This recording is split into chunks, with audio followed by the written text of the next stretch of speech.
Evolusi ukuran pembangunan. Jika dilihat berdasarkan perkembangan teori dan paradigma dari ekonomi pembangunan pada era modern, indikator dasar dan awal dari pembangunan adalah pertumbuhan ekonomi dan pendapatan per kapita. Poin penting dalam pembangunan adalah bagaimana menciptakan tatanan kehidupan yang dapat memberikan kebahagiaan hakiki bagi manusia. Nah, tapi peningkatan income per kapita sebuah negara tidak berbanding lurus dengan peningkatan rata-rata angka kebahagiaan. Evolusi dari pembangunan ini dengan jelas menggambarkan adanya transportasi paradigma pembangunan dari indikator tunggal atau PDB menuju indikator yang lebih kompleks atau SDGs. Pembangunan menurut pandangan ekonomi tradisional. Pembangunan didefinisikan sebagai suatu kondisi di mana terjadi peningkatan output ekonomi secara agregat. Hal ini dapat dilihat dari adanya peningkatan produktivitas pelaku ekonomi yang biasanya diukur melalui pendapatan per kapita. Pendapatan per kapita secara sederhana memberikan gambaran berapa nilai ekonomi yang diberikan oleh seorang individu pada suatu periode tertentu. Perubahan besaran pendapatan per kapita diasumsikan sebagai peningkatan kesejahteraan masyarakat. Ekonomi tradisional berfokus dari strategi pembangunan, percepatan industrialisasi, dan peningkatan output secara pertumbuhan serta masif. Fokus pada masalah ini yaitu masalah makroekonomi, yaitu seperti kemiskinan, pengangguran, dan pemerataan ekonomi.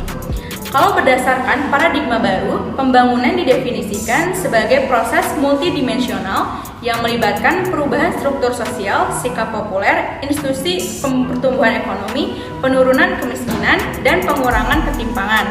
Perubahan pembangunan yang terjadi harus melibatkan sistem sosial secara utuh, pemenuhan kebutuhan dasar secara menyeluruh, serta mengakomodir semua kepentingan individu dan kelompok sosial dalam sistem tersebut. Terciptanya paradigma dan definisi pembangunan yang baru menjadikan definisi negara dianggap sukses dalam menjalankan sebuah pembangunan yang bervariasi. Hal ini tergantung pada indikator yang digunakan. Jika mengacu pada perspektif yang saat ini banyak berkembang, terdapat 3 nilai inti yang dapat dijadikan dasar konsep dan petunjuk praktis dalam memahami definisi dasar dari pembangunan, yaitu yang pertama, kebutuhan pokok, yang kedua, martabat, yang ketiga, kebebasan. Terlepas bervariasinya indikator kesejahteraan manusia yang ada dan berdasarkan nilai inti, dapat ditarik benang merah bahwa pembangunan sistem sosial memiliki 3 tujuan, yaitu yang pertama, meningkatkan kesempatan dan memperluas distribusi kebutuhan dasar manusia. Yang kedua, meningkatkan level kehidupan. Yang ketiga, memperluas pilihan ekonomi dan pilihan sosial. Ekonomi pembangunan tidak hanya terdiri dari dasar ilmu ekonomi tradisional saja, tetapi juga sangat dipengaruhi oleh konsep-konsep lain, sehingga dapat disimpulkan bahwa ekonomi pembangunan memiliki ruang lingkup kajian yang lebih luas dibanding dengan ekonomi tradisional. Paradigma pembangunan yang sampai saat ini masih sangat mungkin berubah adalah aspek nilai dan budaya. Hal ini didasarkan bahwa tujuan ekonomi pembangunan jauh lebih besar daripada asumsi yang digunakan oleh teori ekonomi tradisional. Ekonomi pembangunan Islam harus memiliki prinsip dan dasar yang sama dengan ekonomi Islam secara umum. Perbedaan mendasar dari ekonomi Islam dengan ekonomi konvensional terdapat pada paradigma yang melandasi kedua pendekatan ekonomi ini. Ekonomi Islam sesuai namanya dilandasi oleh paradigma Islam, sementara ekonomi konvensional dikembangkan lebih dengan menggunakan pendekatan sekuler. Pada akhirnya akan mempengaruhi struktur dan turunan dari masing-masing pendekatan. Terdapat 4 aksioma yang sering dikemukakan sebagai prinsip dasar ilmu ekonomi Islam, yaitu yang pertama keesaan atau tauhid, equilibrium atau al-adwa al-ihsan, yang ketiga free will atau ikhtiar, yang keempat responsibility atau fard.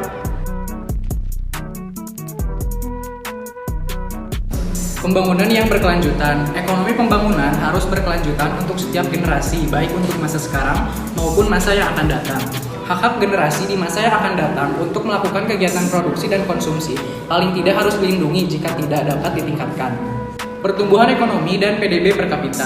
Ekonomi pembangunan Islam tidak memungkiri peranan penting dari pertumbuhan ekonomi dan peningkatan pendapatan per kapita. Namun, di dalam ekonomi pembangunan Islam, hal tersebut bukanlah objek utama pembangunan. Ekonomi Islam memandang tujuan umum dari sebuah aktivitas ekonomi baik di level mikro maupun makro adalah mencapai maqasid syariah, hakikat tujuan syariah. Pencapaian tujuan ini merupakan sebuah proses dalam mencapai tujuan bersama yaitu maslahat yang akan mengantarkan manusia pada kemenangan hakiki yang dikenal dengan falah. Secara teknikal, maqasid syariah lebih mudah untuk dipresentasikan daripada maslahat atau falah karena dalam maqasid syariah menjelaskan dimensi-dimensi yang bersifat dinamis sehingga dapat disesuaikan dengan konteks tetapi tidak dapat mengubah esensi. Dalam ekonomi Islam untuk membentuk teori dan mengaplikasikan pembangunan sudah diberikan pedoman oleh syariat. Ekonomi pembangunan yang berlandaskan pada nilai-nilai Islam baik dari segi pembentukan teori, perencanaan, pengaplikasian, dan penentuan objek serta subjek dari pembangunan. Inilah yang disebut ekonomi pembangunan Islam. Fungsi dari Islam dalam hal ini tidak hanya menjadi pedoman untuk menjalankan pembangunan, tetapi sekaligus juga menjadi objek pembangunan. Dilihat dari aspek filosofi ilmu pengetahuan, ekonomi pembangunan Islam memiliki perbedaan yang fundamental dengan ekonomi konvensional, yaitu perbedaan yang bersumber dari paradigma atau worldview, di mana ilmu ekonomi Islam dikembangkan menggunakan worldview Islam, sementara ilmu ekonomi konvensional lebih berpijak pada worldview sekuler yang anti nilai, terutama nilai agama.